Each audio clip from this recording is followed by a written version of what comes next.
Yo, so guys, welcome back to another video. This is a reaction to what it's like to be in an iron lung. I don't know what an iron lung is, I'll be honest, but I've seen the picture in the thumbnail and I feel like I've seen it before. And I'm going to read the description actually because it maybe will help me learn. During the 1920s, the iron lung was invented to help individuals with polio breathe after their torso and abdominal muscles cease to work. So wait, is polio the one that you get the injection for at school when you're younger? I think it might be. I don't know though. Improvements to the iron lung were made throughout the 20th century, but the almost obsolete hospital device still looks a lot like a machine used in interrogations or a cruel medical tool. Wait, so it's used to help them breathe? Wait, how? I guess it's going to teach me, actually. This is the whole point of the video. Yeah, we're going to jump into this. Links are in the description to my Patreon. And yeah, if you want to see some more videos of mine, you can see it there. Or suggest some videos you want me to watch. Yeah, links are all there for that. But let's jump into this and see more about this situation. Or this story or whatever. Why isn't it working?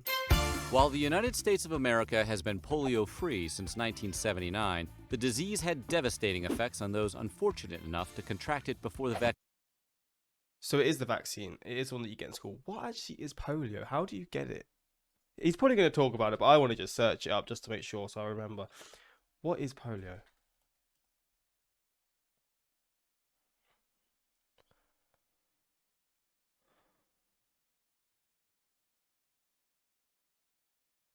Polio is a disabling and life-threatening disease caused by the poliovirus. The virus spreads from person to person and can infect a person's spinal cord, causing paralysis. Oh. Is polio from touching metal? No, it's not. That's tetanus. Yeah, it's not that one. We'll probably learn in this video. I'm not going to search around. Vaccine was discovered in the 1950s. One of the more severe-sounding treatments available. What the hell's happened to my earphones?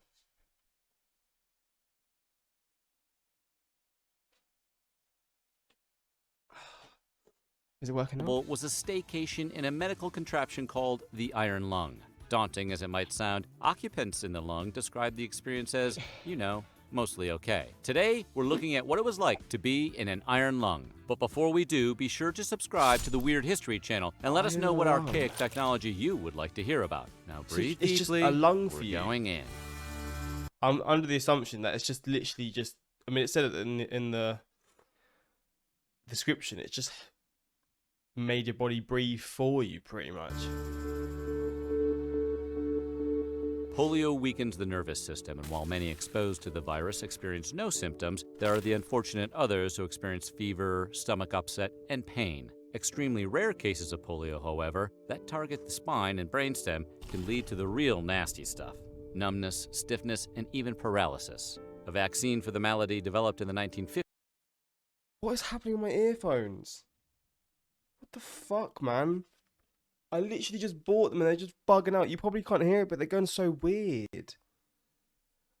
Fuck's sake, man. I've just bought these. Oh my days. By Jonas Salk eradicated most cases of polio in our modern era. But in the late 19th and early 20th centuries, few treatments were available for people affected with the disease. Today, only 3 countries, Pakistan, Afghanistan, and Nigeria, have never stopped transmission of polio. The urban growth of the post-industrial revolution led to an outbreak of polio, with reports of 10,000 cases a year, thousands of which proved fatal. The disease seemed to hit babies, children, and the elderly the hardest, and doctors... Is that what it does to your legs? Oh, I'm cringing so bad. Look at that. Her leg goes... Babies, children, and the elderly the hardest, and doctors were left with few options on how to help victims of the disease breathe once the virus had paralyzed their chests and abdomens. Enter Harvard University. It's fucking doing it again. Why are my new headphones? Oh my god, I cannot catch a break. It's gonna keep doing this the whole video, I swear to God. Oh my days, man. Researchers Philip Drinker and Louis Agassiz Shaw Jr. The two developed a device to keep victims of polio breathing long enough to recover. The tanker respirator was made using things typically found around the house: an electronic motor, vacuum cleaners, and a sealed iron box. So it's like it runs a out of sous vide, battery or but for electricity? miraculous medical devices that could save thousands. The negative pressure device forced the patient's lungs to take in air whether the poliovirus liked it or not. So was it as terrible as it sounds, the iron lung? Well... In 1930, Popular Mechanic magazine described the process of being entered into an iron lung. The patient is placed on the sliding bed, shoved into the cabinet, and the shield tightly locked. A rubber collar, which fits so snugly that almost no air can pass, is adjusted around the patient's neck. A switch is turned on, and the cabinet begins to work. Claustrophobia just kicked in for half our viewers just now. Keep in mind, patients entering an iron lung. Fucking hell, man. Is it still doing it? I'm so pissed off that they're broken again. I've literally... Every minute it just keeps bugging out. And like this really weird static sound like starts bursting my eardrums. Were normally too sick to be extra choosy about their living quarters, but testimonials from polio survivors made the experience sound like, hey, I survived polio. Michael Barr, iron lung resident during the 1970s, said, the relief of not having a respirator on my mouth and just lying flat on my back with the breathing taking over was quite relaxing. It was restful because there wasn't much for you to do in the iron lung. You would normally just shut your eyes and go to sleep. And he's stuck there forever. Victims of polio who were confined to an iron lung were determined to live full lives despite living in a tin can hug. So you're just stuck here for the rest of your life? What? Take Martha Mason, author of Breathe, A Lifetime in the Rhythm of an Iron Lung. She went to college, hosted dinner parties, read more books than you or me. After getting online in the mid-90s, made countless friends despite being reliant on a breathing machine. She didn't let that... Oh my god, man. Why is it fucking so shit?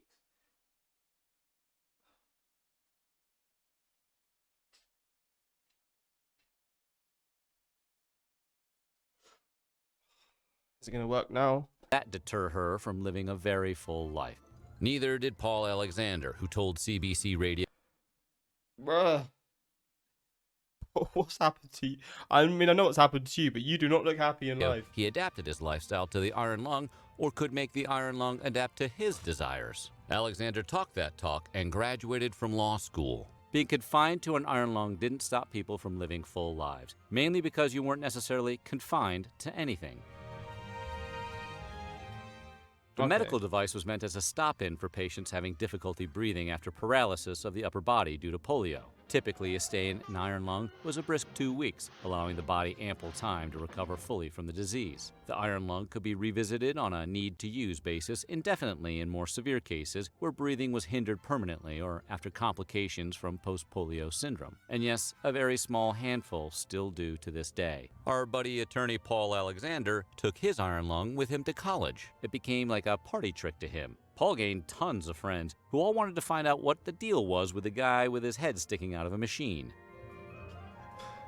That's so Drinker wild. and Shaw tested out their life-saving medical device initially on our world's most precious creatures, the common house cat, but soon they needed to test the device on human subjects. In 1928, they used their device to help an 8-year-old girl suffering from infantile paralysis at Children's Hospital in Boston. After just a few minutes, she was able to breathe using the machine. John Emerson then invented a lighter, more efficient version of the lung that was soon available in major... It's a pretty incredible invention, but it's just it's wild to me.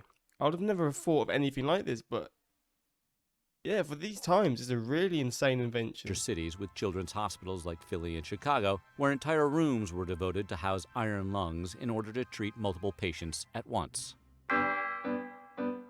With most great inventions come inevitable improvements and drama, and the iron lung was no exception. In 1931, John Emerson, an inventor from Cambridge, Massachusetts, improved upon the bed of the device, lovingly referred to as the cookie tray, and spruced up the place by adding little windows to the sides of its fuselage. He also cut the cost of the machine by half and lightened it significantly as well, for good measure. Basically, he was Justin Timberlake in the social network telling fake Mark Zuckerberg to drop the "the" in the Facebook.com. But Drinker didn't see it that way and sued him for improving on his design like a jerk. Emerson argued that Drinker shouldn't have been allowed a patent on something that could save human lives. He also claimed to have worked on the design before the patent was received by Drinker in 1931, and furthermore said the technology predated the Harvard researchers, so technically Drinker couldn't maintain rights over individual components of the machine. And then Drinker was probably all, if you were the inventor of the iron lung, you would have invented the iron lung, all smug. Emerson made a better case and in the end, won. nullifying Drinker's patent and becoming the gold standard of lung model design moving forward. When Drinker brought the iron lung Cost the same as a house. onto the market, I mean, to be fair, it's saving people's lives, so I can see why. To be honest, I can understand and see why. But, geez, also, how much would a house have cost at those times? I don't know. It's probably a lot different to what it would be nowadays. he charged about $3,600. The price was eventually lowered once Emerson pounced and brought a cheaper, better design into the fold. But even then, he was charging $1,500 and took royalties on each one sold. Emerson's sleeker design was still pretty pricey, costing a chunky $1,000 per machine, pricing out the plebeians and causing most iron lungs to land, understandably, in hospitals. The 1930s were notoriously not the greatest time to be alive in America, and after massive unemployment, very few could afford the device during the Great Depression. Eventually, Franklin D. Roosevelt founded the National Foundation for Infantile Paralysis, renamed in 1938 to the March of Dimes. Yes, that March of Dimes. And that organization took the lead in helping those suffering with polio to pay for the medical care they needed to survive, including access to the iron lung. As more and more people spent time in the lung, more and more people came up with unique ways to pass and enjoy the time. Some You got an iron lung, but you still smoke. It's a bit like, it's probably not going to help your situation, is it? But you know what? You're probably stuck in there. You don't give a damn anymore. You're just like, fuck it, I want to do what I want. installed mirrors into the device to keep up with the world around them. Gary Presley, who contracted polio at the age of 17, paired his mirror with a television, which he claimed it taught him how to read in reverse. Presley, along with polio survival Marshall What? Barr, also had frames installed above the head to hold books and other reading materials, though Barr didn't much see the advantage since pages still had to be turned somehow. Oh, you can't even use your flipping hands. I just clocked that. Because you're literally paralyzed. Mate, you're stuck in this box. You're paralyzed. What the fuck? That is brutal. Without arms. Author Mark O'Brien found a way around this. He used a foot-long stick to communicate, turn pages, move nearby tables, and, you know, all the fun stuff you do to pass the time. A foot-long stick can't help you put a foot-long sub in your mouth, however, so lung living meant relying on others for basic everyday needs like eating food or changing clothes. Since the head is exposed, you can eat in a lung, but swallowing can be a bit tricky, as Marshall Barr pointed out. Since a person was flat on their back, they really needed to be careful when swallowing. Swallow in rhythm with the machine because it's pulling on the diaphragm and then pushing it out again. Patients had to wait until the iron lung breathed out to swallow. Sounds methodical. Mate. Jim Costello remembers the process and the attendants who changed his clothes less than fondly. Changing my pajamas or the sheets was carried out by a team of nurses who had everything prepared beforehand. They would work very quickly to do what was necessary, monitoring me carefully. It would take a number of sessions of opening the lung and pulling my stretcher bed in and out to get the task done. It was a nightmare. Gary Presley had a different experience with food and morale in the lung, figuring if living required being locked in a metal tube, maybe living wasn't for him. With his body deteriorating and an overall decline in physical activity, he didn't want to eat. According to his own testimonial in his book, 7 Wheelchairs, A Life Beyond Polio. Canned in the iron lung, I had become a withering, wasting mass of insecurities, apprehensions, and depression. The desiccated body housed in the great machine needed minimum fuel, and minimum fuel produces little waste. I don't remember refusing to eat. I simply didn't care. I remember spoons pressed against my lip, but I did not take them. I was not hungry. Patients had to learn how to rely on others to tend to the most basic of human needs. Arms were confined inside a chamber that worked mostly by remaining nice and sealed. Opening the portal windows along the sides to move an arm and a leg or apply hot packs to an achy body could lead to respiratory distress. Patients had to be helped to use the bathroom. Sounds like a great experience overall for everyone involved. Earlier, when we mentioned attorney at law Paul Alexander hauling his iron lung into his dorm room, we probably should have mentioned that these bad boys weighed hundreds of pounds. Not exactly the most convenient thing to rely on to live. These life-saving metal miracles, comprised of tubes, motors, and metal, weighed up to 800 pounds. The size and scope of this guy made things tricky in portability and accessibility and contributed to the stigma of being treated by one. When Peg Carrot thought about her life in an iron lung after getting polio in her youth, she burst into tears at the thought of living in the device she called a gray octopus ready to swallow me at any moment. Understandable. I think we'd all burst into tears at the prospect of being eaten alive by a giant sea creature. For others, though, like Larry Alexander, he welcomed his new overlord, the iron lung. He saw his new living quarters as, sure, monstrous, but also as angels of salvation. The weight of the iron lung was nothing compared to the unbearable weight of his chest he felt before being put in the machine. Over time, the iron lung was reworked with new technology that allowed for a sleeker and cheaper design. Since the iron lung was a negative pressure ventilator, meaning it works by lowering pressure around the lung cells, it required bulky, clunky machine designs. Positive pressure ventilators, however, raise the pressure in the airwaves, which can be accomplished with much more compact tubes and nasal or facial masks. The 1950s and 60s brought changes to our nation as a whole, but also to the lung. Negative pressure machines were whittled down to be less bulky and more like body armor or jackets. Positive pressure technology also led to greater use of face masks. Once polio vaccines lowered the number of cases substantially, the demand for the iron lung decreased along with it. 1,200 people in the United States were using iron lungs in 1959 compared to 39 in 2004 and perhaps as little as 3 people by 2017. Still, people using these. I've never heard of these before, and there's still people using them even today. People still experiencing complications from polio still find the negative pressure machine to work best for them. There we go. Oh yeah, there's literally people using them. Yeah, he said there's a documentary on this guy or whatever. Even though parts for the lung are becoming increasingly rare. Parts for mostly antiquated medical devices aren't easily found on eBay. So how do you feel about the iron lung? I mean, it's something that I never knew about before, but it's baffled me, to be honest. My wife spent time in an iron lung as a child. The invention is just one of thousands I am grateful for. Yeah, it's crazy. I never even thought there'd be a thing to help with like lung issues or whatever, but obviously it does. Shouldn't have been allowed a patient on something that could save human lives. I remember in a SpongeBob there was this thing called the iron butt. What? In 50 years, what is it like to be in a quarantine during the coronavirus outbreak? This needs to be shown to anti-vax people. Yeah, I mean, this is a wild thing, and I mean, I think this is one of those, for polio, it's one of those vaccines that you just get in school in the UK. I don't know if you get it twice or just once, but I do remember getting a couple vaccines, and I'm pretty sure it's for this. But yeah, if it's to stop stuff like this happening, I am happy to take it. But yeah, hopefully enjoyed this reaction. I said, yeah, enjoyed it. But yeah, if there's more stuff like this you want me to see, let me know in the comments. And until next time, like, subscribe, peace.